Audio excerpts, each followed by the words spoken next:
Kızımın ad gününü keçirmək üçün bağ evi tutmuşuq. Gəlin sizə evin içini gəzdirim.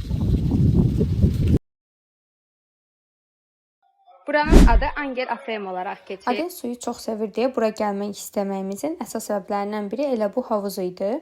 Burada 2 dənə ayrı oturma yeri var, bir də ayrıca manqal yeri də var. Evin ümumilikdə 3 otağı var. Onlardan ikisi aşağı mərtəbədə, biri isə yuxarıdadır. Hər otaqda kondisioner var.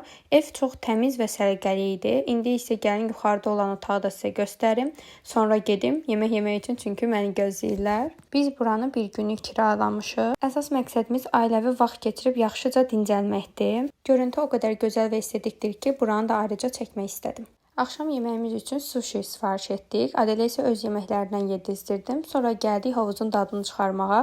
Gündüz soyuq, gecə isə isti etdik suyu və həqiqətən də çox gözəl dincəldik. Adel yatandan sonra özümüzə vaxt ayırdıq, film izlədik və bu da evin axşam görüntüsüdür. Havuz isti olduğu üçün axşam da çox rahat bir şəkildə havuzdan istifadə etmək olur. İndi isə sualım sizədir. Bəs siz ad gününüzü daha çox belə ailə və rahat şəkildə keçirirsiniz, yoxsa böyük məclislərə üstünlük verirsiniz?